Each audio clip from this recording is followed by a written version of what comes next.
যে সকল আপুরা গ্রামে থাকো, যারা মাটির চুলা রান্না করে, আসলে তাদেরকে জানাই স্যালুট।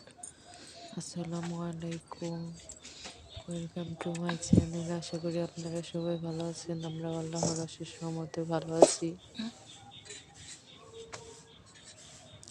এই যে এটা আমার শ্বশুর বাড়ির ভিডিও প্রথম দিন সকাল থেকে ভিডিওটা শুরু করছি। যে আমি সকালবেলা উঠে মাটির চুলায় হলো ভাত বসিয়ে নিলাম।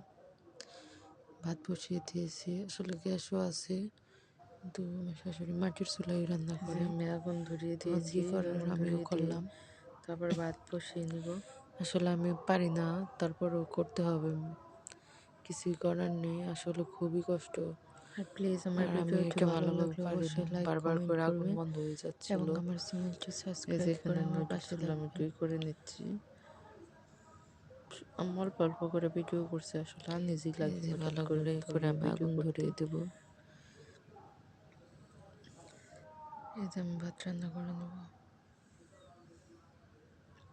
বেশি কিছু রান্না করব না, শুধু ভাত রান্না করব, আর হলো একটা ভাজি করব, তারপর একটু নুডলস রান্না করব, আর হলো দুপুর আমার শাশুড়ি হলো চিতই পিঠা বানাবে, মাংস আছে, ওগুলো দিয়েই খাওয়া হবে। আপনারা আশেপাশে একটু পরিবেশগুলো ইগনোর করবেন, বুঝতেই তো পারেন গ্রামের রান্নাঘর। সো প্লিজ আপনারা একটু ইগনোর করবেন। আর ভিডিওতে কোনো কিছু ভুল ত্রুটি হলে প্লিজ ক্ষমা সুন্দর দৃষ্টিতে দেখবেন।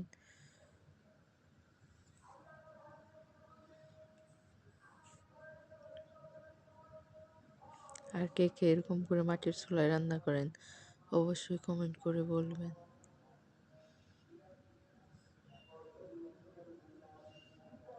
আসলে আমি শ্বশুরবাড়ি আসার কারণে সবাইকে ঠিকমতো সাপোর্ট করতে পারছি না। প্লিজ আপনারা কেউ কেউ মনে করবেন না। আমি সময় মতো ইনশাল্লাহ আপনাদের ভিডিওগুলো দেখে আসবো এবং সবাইকে সাপোর্ট করব।